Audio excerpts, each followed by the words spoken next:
Good morning class. स्वागत है एक बार फिर आपका सरस्वती विद्या मंदिर इंटर कॉलेज सैदंगली की कक्षा 9 की सामाजिक विज्ञान की क्लास में।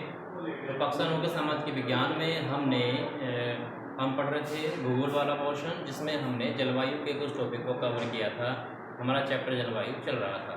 तो जलवायु में हमने जलवायु के बारे में और जलवायु को नियंत्रित करने वाले कारकों के बारे में हमने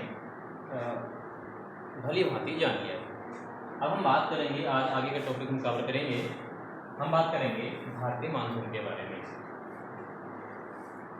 भारतीय मानसून, तो सबसे पहले हमें ये जानना होगा कि मानसून क्या होता है। मानसून की हम बात करेंगे। मानसून क्या है भाई? मानसून किसी क्षेत्र में पवनों की एक वर्ष में दिशा परिवर्तन को, जो एक वर्ष में किसी स्थान पर पाए जाने वाली जो पवनें हैं, किसी स्थान पर चलने वाली पवनों के एक वर्ष में ऋतुओं के अनुसार या मौसम के अनुसार, ऋतुओं के अनुसार परिवर्तित होने की दिशा को या दिशा के परिवर्तित होने के प्रक्रम को हम क्या कहते हैं? मानसून कहते हैं। तो क्या है मानसून भाई? एक वर्ष में ऋतुओं के अनुसार पवनों की दिशा हाईलाइट करेंगे। दिशा की बात चल रही है। दिशा में परिवर्तन को हम क्या कहते हैं? मानसून कहते हैं। अब हम बात करते हैं भारतीय मानसून। तो भारतीय मानसून जलवायु पवनों, जो भारतीय जलवायु है, जो भारत की जलवायु की हमने बात की थी, भारतीय जलवायु भारतीय मानसूनी पवनों से प्रभावित होती है। यानी कि भारतीय जलवायु पर मानसूनी पवनों का बहुत अधिक प्रभाव पड़ता है। मानसून के बारे में हमने बात की। मानसून क्या है? एक वर्ष में ऋतु के अनुसार पवनों की दिशा में होने वाले परिवर्तन को हम मानसून कहते हैं। मानसून का प्रभाव मुख्यतः उष्णकटिबंधीय क्षेत्रों में,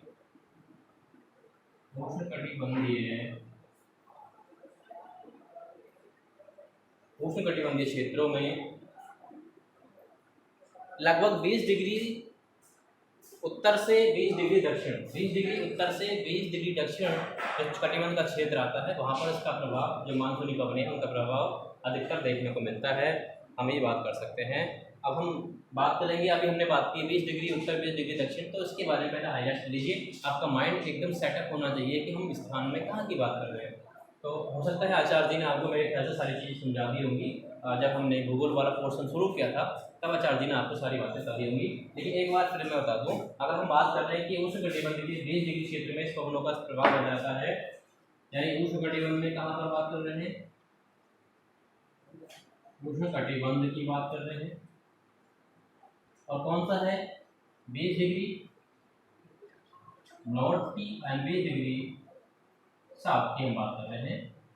ये अक्षांश से विस्तार हमारा है, इसके बारे में आचार्य जी ने पहले बता दिया होगा। तो एक बार इसको समझ लेंगे। हम बात जो कर रहे हैं, कहाँ पर कर रहे हैं? मान लीजिए हमारी ये पृथ्वी का नमूना है या पृथ्वी है, तो हम इन पवनों के प्रभाव की जो बात कर रहे हैं, यानी कि हम जो बात कर रहे हैं मानसून के प्रभाव की, तो मानसून का प्रभाव सबसे अधिक देखने को मिलता है, इसकी बात कर रहे हैं, रहता है भारत में। सबसे पहले आपको ये पता होना चाहिए कि हमारे कटिबंध कितने हैं, ये सब आपको पता होना चाहिए। आचार्य जी का हम जो बात कर रहे हैं उष्णकटिबंध की बात कर रहे हैं, किस स्थान की बात कर रहे हैं? ये हमारा उष्णकटिबंध है और इसमें भी हमारा 0 डिग्री देशांतर ये है। तो इससे 20 डिग्री उत्तर में हम बात करेंगे और 20 डिग्री दक्षिण में हम बात कर रहे हैं। यानी इस स्थान पर मानसूनी पवनों का जो प्रभाव है रहता है, यानी मानसून का प्रभाव इस क्षेत्र में रहता है, हम बात कर रहे हैं।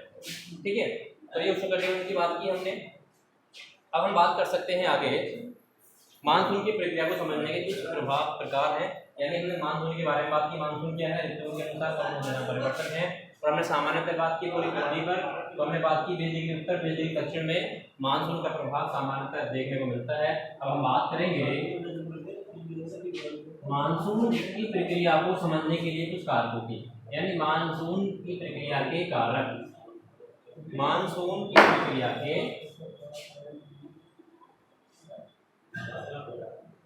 प्रक्रिया, ठीक है, मानसून की प्रक्रिया, किस प्रकार से मानसून का प्रभाव देखने को मिलता है, किस प्रकार से मानसून हमारा होता है।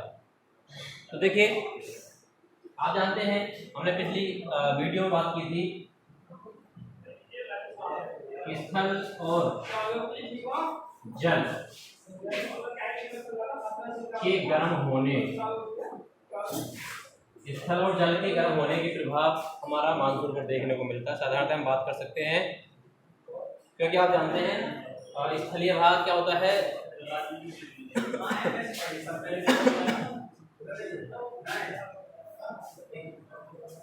आप जानते हैं स्थलीय भाग क्या होता है, जल्दी शीघ्रता से गर्म हो जाता है, हमने बात भी की थी। और जलीय भाग हमारा देर से गर्म होता है। इस कारण से क्या होता है, स्थलीय भाग पर क्या होता है, निम्न वायुदाब का केंद्र बन जाता है, और जलीय भाग पर हमारा उच्च वायुदाब का केंद्र बन जाता है, जो कि हमने पहले बात भी की थी। किस प्रकार से बनता है, जब हमने तापमान बढ़ाने की बात की थी तो वायुदाब के संबंध की बात की थी कि तापमान और वायुदाब में क्या क्या संबंध होता है, हमने ये भी बात कर ली थी। तो ये बात वहीं से निकल करके आई है, स्थल और जल के गर्म होने की स्थिति। तो जल स्थल भाग क्या होता है हमारा, जल्दी गर्म हो जाता है। तो यहाँ पर क्या होता है, निम्न वायुदाब होता है, ध्यान रखिए, ठीक है। जलीय भाग क्या होता है, देर से गर्म होता है, यानी कि ठंडा रहता है। तो यहाँ पर क्या होता है, उच्च वायुदाब होता है। सेम समय की हम बात कर रहे हैं, इस वजह से हम बात कर सकते हैं स्थल और इसके आसपास के क्षेत्र में क्या होता है, हमारा वायुदाब केंद्र स्थापित होते हैं, और केंद्र के बनने से हमारी मानसून की प्रक्रिया प्रभावित होती है। क्योंकि आप जानते हैं कि मानसून की प्रक्रिया, वायुदाब, मानसून यानी पवनों की दिशा, पवनों की इस चलने की प्रक्रिया इस पर निर्भर करती है, वायुदाब पर निर्भर करती है। हमने पिछली क्लास में बात की थी, ये मैं आपको याद दिला दूं कि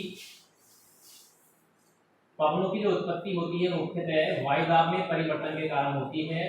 निम्न वायुदाब हो और उच्च वायुदाब हो, तो वायु क्या होती है, उच्च वायुदाब से निम्न वायुदाब की ओर प्रवाहित होती है, जिससे पवनों की उत्पत्ति हमारी हो जाती है। हमने बात की थी। तो ये हमारा जो पॉइंट है यहाँ पर एक क्लियर हो गया है। दूसरी बात है, तो तिब्बत का पठार है, वो तिब्बत के पठार की बात की जा रही है। तिब्बत के पठार का जो ऊपरी भाग है तीव्रता से गर्म हो जाता है, और तीव्रता से गर्म हो जाने के बाद वहाँ पर जो उच्च वायु धाराएं हैं वो ऊपर की ओर प्रवाहित हो जाती हैं। उच्च वायुदाब धाराएं प्रभावित हो जाती हैं, यानी ऊर्ध्वाधर जो हमारी ऊर्ध्वाधर स्थिति है उसमें वायु धाराएं उत्पन्न हो जाती हैं। ये हमारे मानसून की प्रक्रिया को प्रभावित करता है। आगे हम बात कर रहे हैं तीसरा पॉइंट जो मानसून की प्रक्रिया को समझने में हमारी मदद करता है, जो हिमालय पर्वत है, यानी हिमालय पर्वत का उदाहरण है हिमालय पर्वत।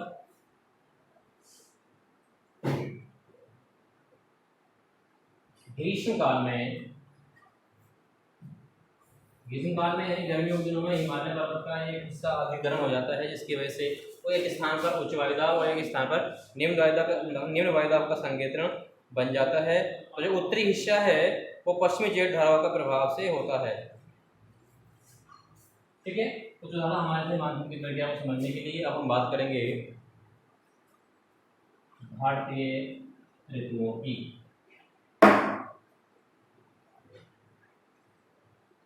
भारतीय ऋतुएं, ये कुछ बातें आपको याद रखनी होंगी भाई। वायुदाब और तापमान का संबंध हम बात करेंगे, पवनों और वायुदाब का संबंध, यानी पवनों की उत्पत्ति वायुदाब के माध्यम से किस प्रकार से होती है। और हमें ये भी याद रखना होगा कि तापमान में बढ़ोतरी होने से या कमी होने से वायुदाब पर क्या प्रभाव पड़ता है, ये कुछ चीज़ें हमें ध्यान रखनी होंगी। अब बात करते हैं भारतीय ऋतु की। तो आप जानते हैं ऋतु क्या है, मानसूनी जलवायु का एक विशिष्ट रूप है। मानसूनी जलवायु का ही एक परिवर्तित रूप हम बात कर सकते हैं। मौसमी प्रतिरूप हमारा क्या है, ऋतुएं होती हैं। किसी भी स्थान के भौगोलिक क्षेत्रफल पर हम बात कर सकते हैं।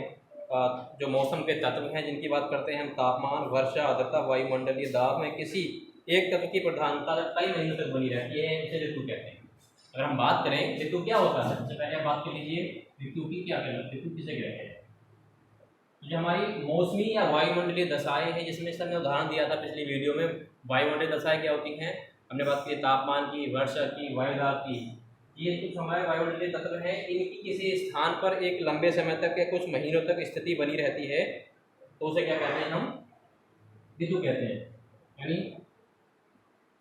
आर्द्रता, वर्षा, ताप, वायुदाब, इनमें से किसी एक तत्व की कुछ महीनों तक अगर स्थिति बनी रहती है किसी स्थान पर तो उसको क्या कहते हैं, हम ऋतु कहते हैं। हम बात करते हैं भारत ऋतु की, तो आप जानते हैं भारतीय ऋतु कुछ प्रमुख ऋतु हैं। जैसे भारत ऋतु के हम नाम पढ़ेंगे, इस जगह हम बात करते हैं ग्रीष्म ऋतु,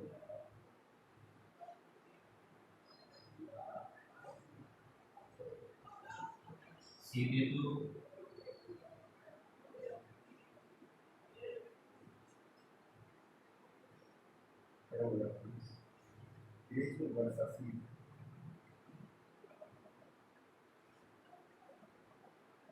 टेलीग्राम में लिख देते हैं